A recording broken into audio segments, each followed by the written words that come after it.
When you're looking for your wallet to go riding and you realize that the night before you left it in your rear compartment. All right. Ooh.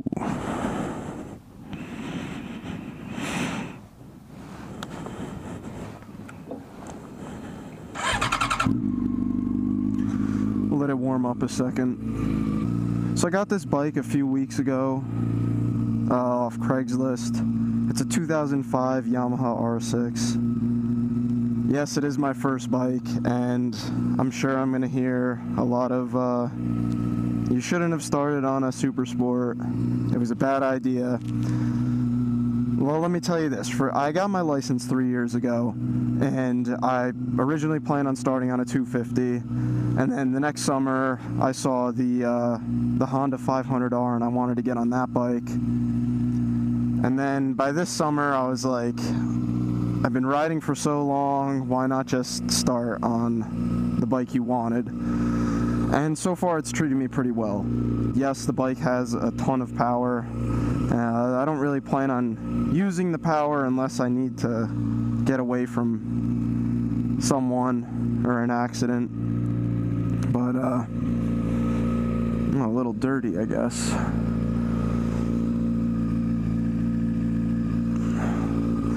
Detailed the whole thing a few weeks ago, but it's probably due soon.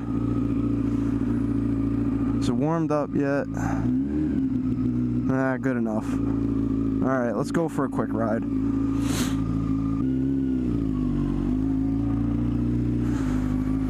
So yeah, like I was saying before, I've been riding since I was younger. I had a dirt bike for a few years and then sort of fell out of it. I always wanted to get on the road. This is only my first time ever recording, so it may sound like shit. I don't really know. This is really just a test. I don't even know if I'm gonna upload this or not. Ever since I got the bike, I put in a decent amount of work to it already. I had the whole thing serviced. Well, I didn't put the work in. I paid to have it serviced, and I think they did a pretty good job. Like, I got the chain lubed, a new oil change, all that good stuff. I ordered a new windscreen, which I put on myself, and that's that Puig double bubble. And it's night and day with that thing on now, because I'm getting hit with so much less wind, and it feels so much smoother. I mean, sure, the gas mileage went up, but there's nothing I can really do about that. Definitely a good trade-off. And then this, the ram mount here, I also put that in. That took a little less time, but it was a little more frustrating. Just getting it at the right tension where it wouldn't slide out of the fork stem hole here. But my phone hasn't gone anywhere. It doesn't even move. So one thing I've been working on is braking before my turns. Because I am a new rider and I'm trying to do everything right here. A lot of people just jump on these damn things and they fucking think they're invincible and they take off and end up hurting themselves or someone else. I'm really not about that. I'm trying to just get into it slow. And I'm sure a lot of you are like, what are you doing, man? Like, you started on an R6 of all fucking bikes. You could have chose something else. You need to know when the time is to, you know, do that second or third gear pull to get away from someone. You can't just rip it all the time. You gotta know when to just kind of enjoy yourself and cruise around. You know, these bikes, they were designed for the track, and that is 100% true. I completely agree with that.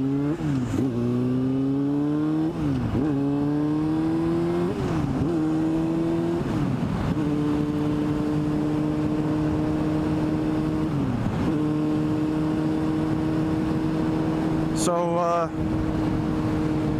they're not meant to be dicked around on.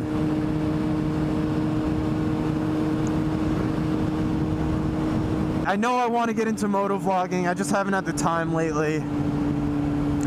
I've been working full-time And I have another part-time job, which is almost every day after my full-time job. So I usually work like 14-hour days. But it keeps me busy and pays for all my shenanigans, as you can see.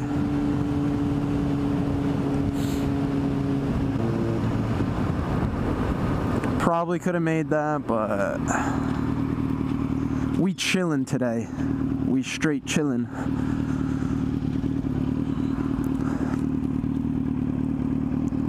See, I wish the guy, when I bought the bike, he seemed very upfront about everything. You know, he told me it was down. You could kind of see the scratches like right there. Or I'll show you later if the camera didn't get it, which it probably didn't, but there's a little crack up here too. But I think that most of the damage to it was just cosmetic. The only thing that I'm really not sure about is the exhaust, because when I bought the thing, you can clearly tell it's not like a stock exhaust or anything, or an OEM exhaust. It seems like a nice one. It definitely sounds really well. But yeah, I'm sure we'll dive deeper into all these good things in the future. Right now, I wanted to really just give this motovlogging a true test and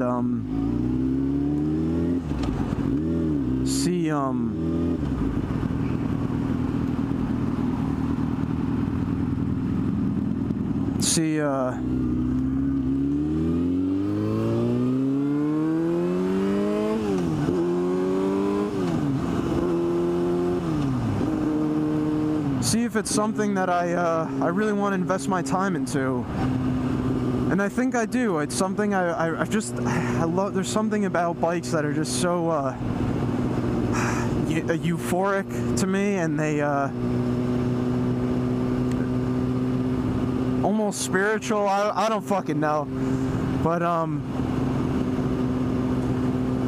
went to school. I haven't graduated college yet. I actually don't have anything, any other classes left to do. I literally just have an internship. And I guess now's the point where I'm just going to talk a little bit about myself. Maybe I should have done that sooner in the video, but if you made it this far, congrats, you get to know a little bit more about me. So I was a film student all throughout college, and I always was into the video editing, lighting, sound design was actually one of my favorite parts.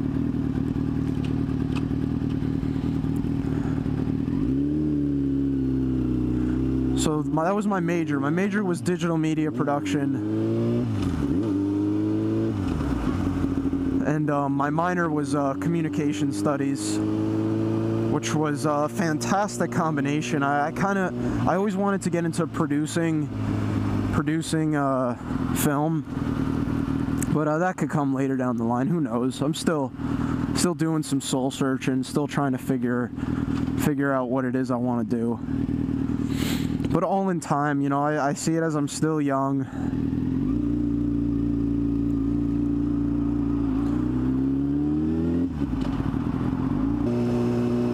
See, it's kids like that. I don't know if you could see, but the group of the kids that were on there, the one kid said do a wheelie, or he gestured to do a wheelie. And it's people like that are gonna get on a bike and they're gonna have too much confidence, and they're gonna think that they could just get on a bike and do a wheelie, and they're gonna fucking put the bike in second gear, pull the clutch in, get up to, you know, like 9,000 RPMs and just dump it, and they're gonna fucking hurt themselves or someone else. It's scary that it happens so much, and a lot of people say, you know, it's the other people on the road that you got to be careful about. I think honestly, I think it goes both ways. I feel it definitely lies somewhere in the middle, just because of how much every rider varies.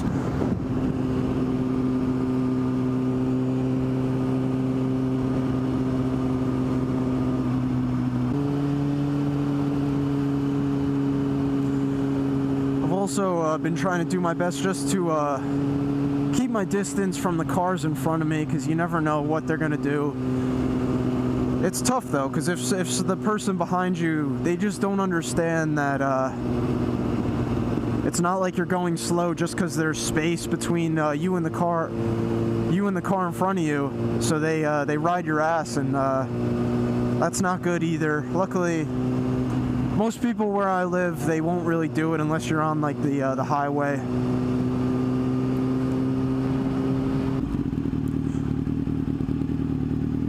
So I'm probably just gonna cruise on home now. You guys can stay or go, but this is the end. I'll probably include the whole ride just to kind of make it one trip, one story for today.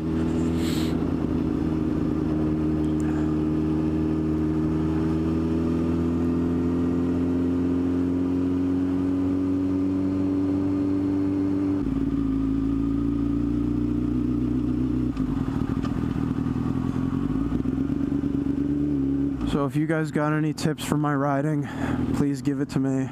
I would love to hear it.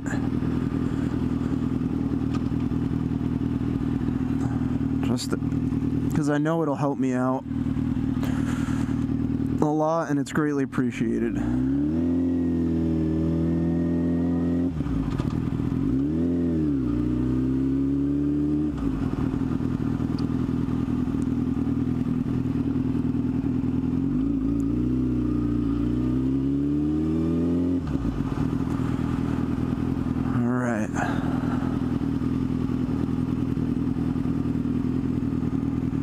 And we're back.